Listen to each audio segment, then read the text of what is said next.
right into our president of the Men of God Against Violence and Abuse, MoGAVA. He is Mr. Jayson, and he will be giving us a quick presentation on Lead Right. I'm following your footsteps. Let us make him welcome.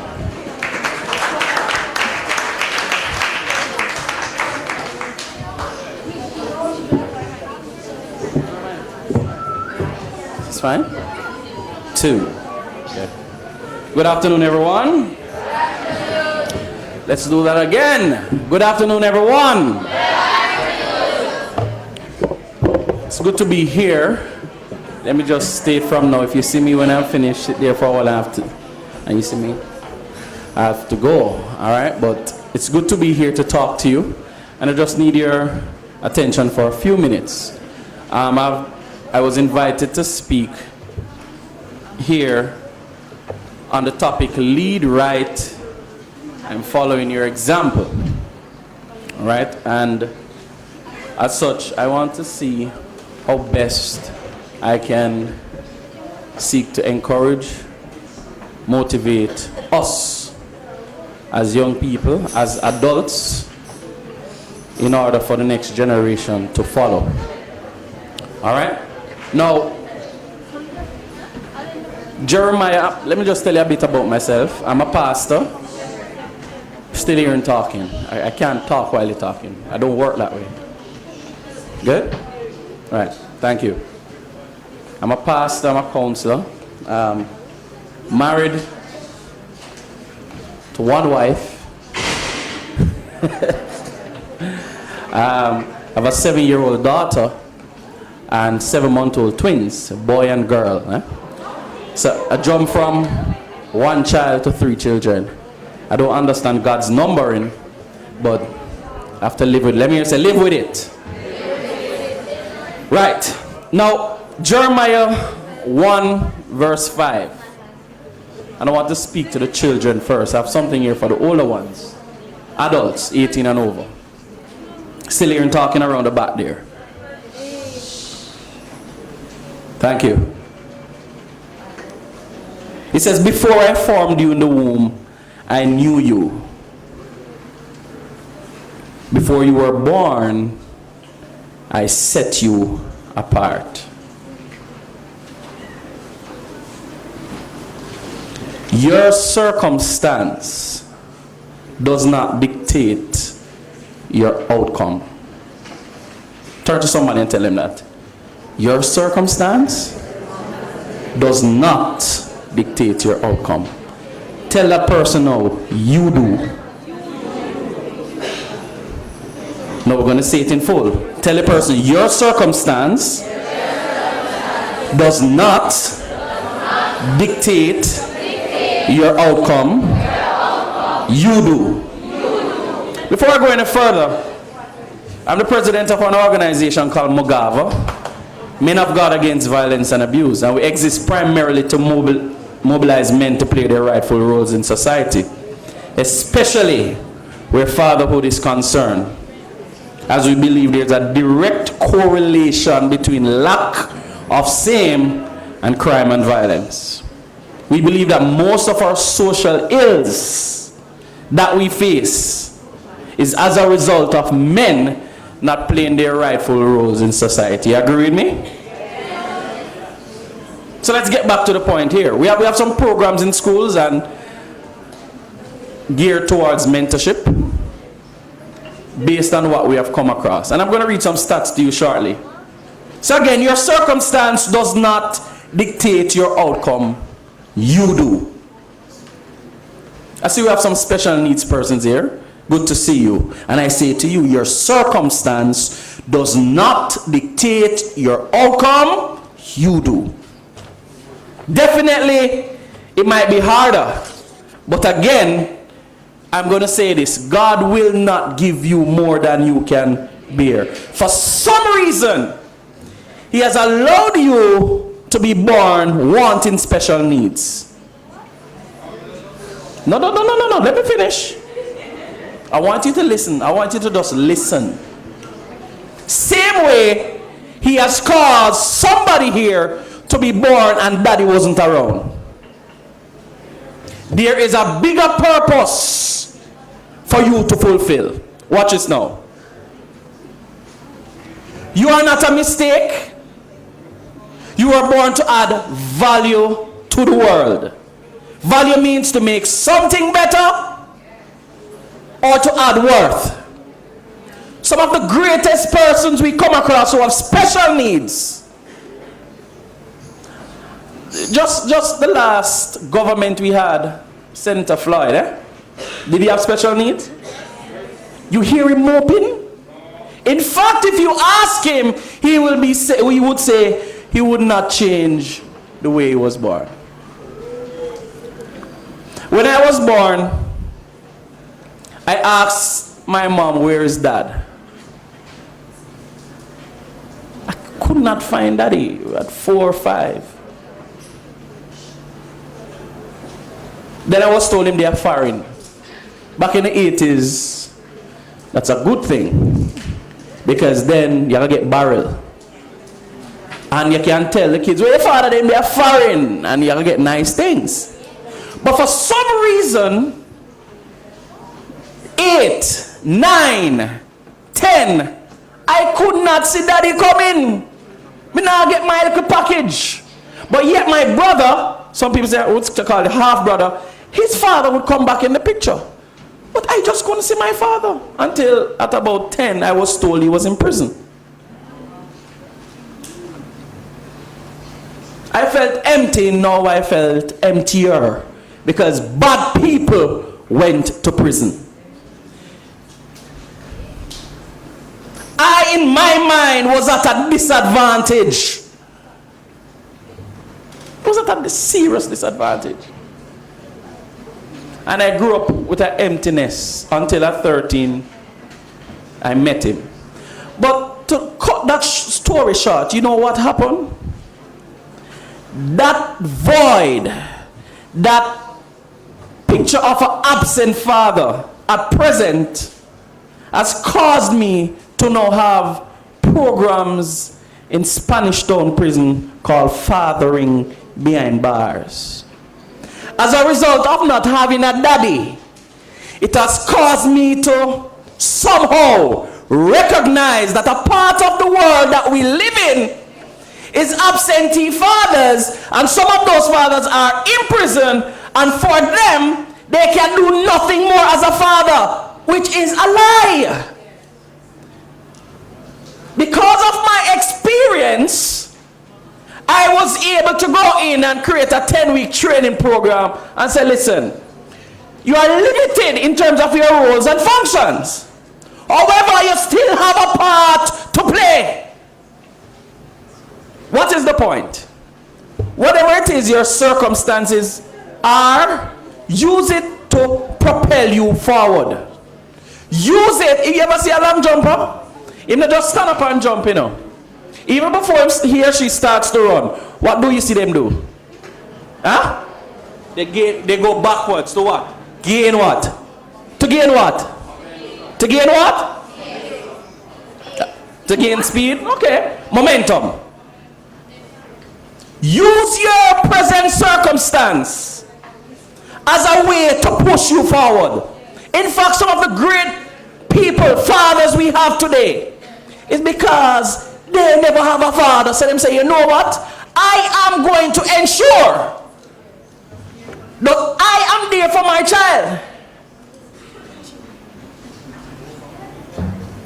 Use you hear special needs. Make the best of whatever opportunities presented to you. Because the reality is, we're going to still have more children coming who are going to have special needs. But based on the trend you have set, they will now have a brighter future. It's just a part of life.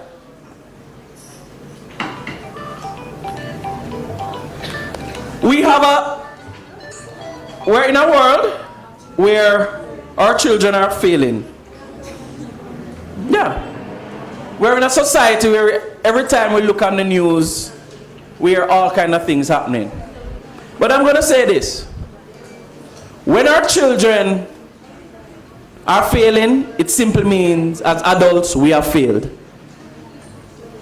Anybody agree with that? Yeah, man. Yes. When our children are failing, it's merely because as adults, as parents, we are failing. Children emulate what they do far less of what we say or tell them and more of what we. Oftentimes I find myself in presentations or parenting seminars, and you'll have parents telling their children, don't smoke, yet they smoke. Son, don't beat women, yet they. Mommy saying to their daughters, have some integrity about you, yet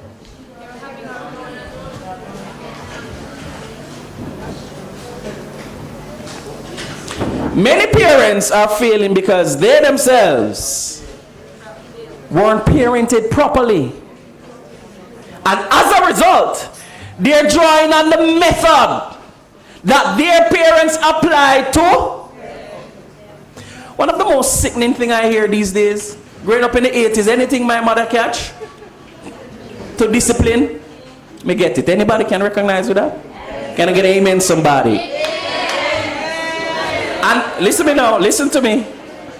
And then we use that to justify, say, when my mother used to lick me, remember I was traumatized to read the Bible, you know. In the, you know why I'm traumatized? Because there was a something ready to clap me if me not get in, and I couldn't move from there. Yeah, man, me get some lick. But it does not necessarily mean I must apply that now, because then in hindsight, it was child abuse.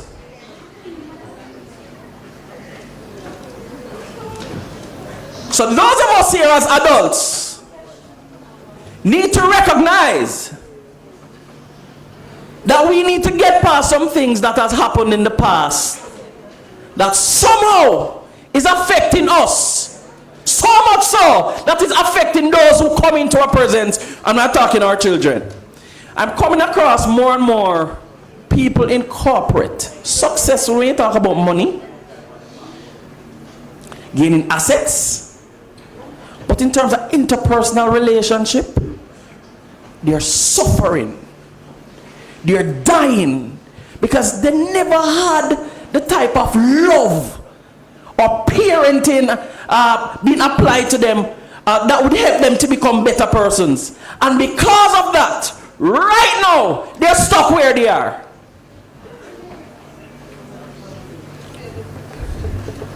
I'm encouraging us to do three things. One, for those of us when we leave here, we go back home to our situations that look bleaky. We go back home to maybe a place that has some bad memories. As adults, we recognize that the ladies can put in the earring and dress nice, but deep inside, the man them too, yes. Some man dress good and then screw up them face or try to present themselves pleasant, but deep down they're mildewing inside. I am saying this, the future depends on us. So first thing is first, we need to accept the past. There's absolutely nothing you can do to change the past. There's absolutely nothing we can do to change how we were parented. Those of us in here, there's nothing you can do to change the fact that unfortunately some form of abuse, whether verbally, sexually, or any took place. What can happen is we need to accept it, and in accepting it, at times we need to get help. So first thing, accept the past. It happened. Seek help, because sometimes one is traumatized, and at times, because of that trauma, we are stuck there. Accept the past. Two, Engage the present.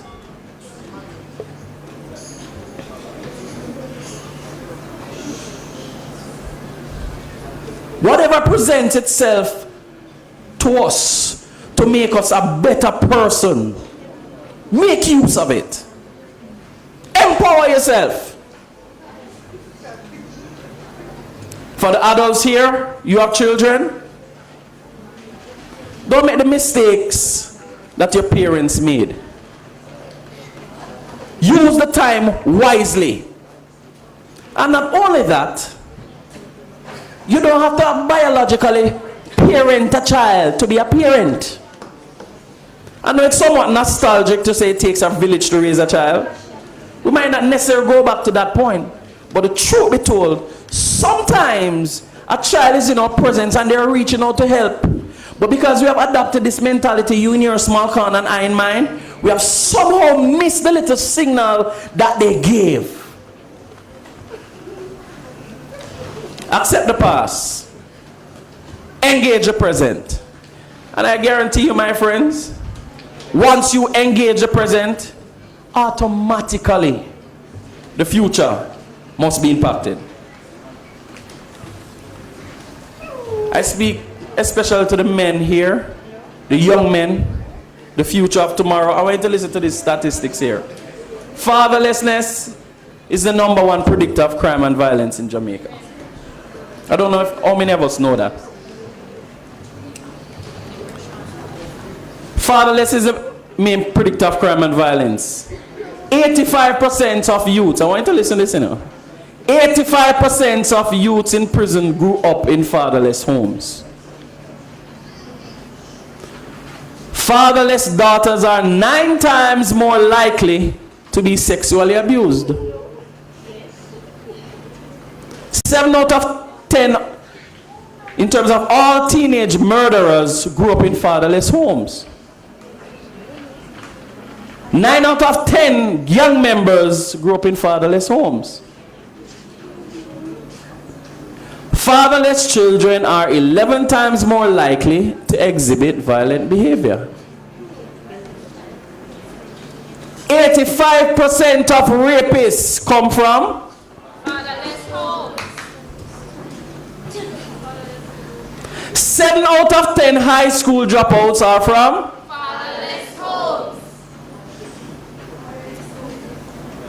7 out of 10 teenage pregnancies are to children from Fatherless homes.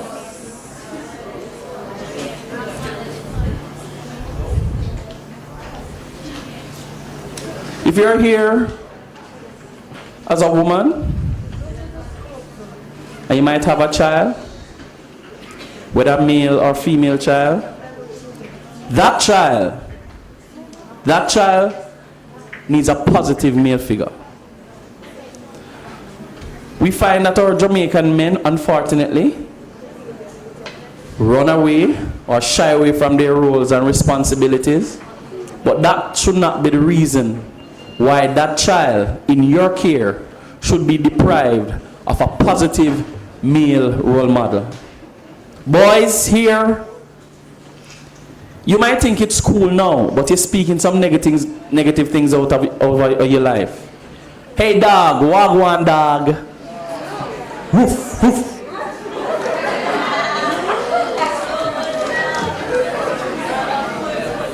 Dog.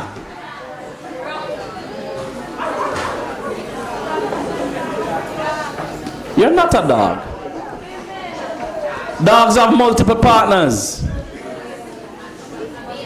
Let me see the hands of those in here, just by showing of hands. Those in here who live with the father. Children, you live with your father. Put your hands down.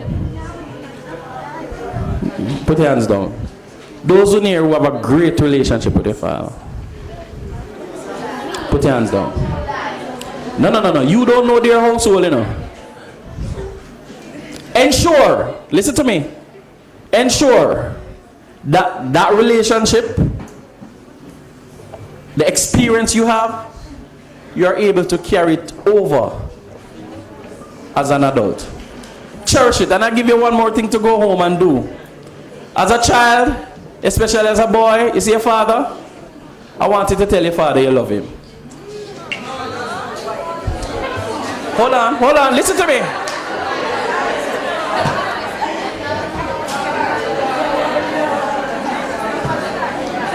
So I wait until you're quiet.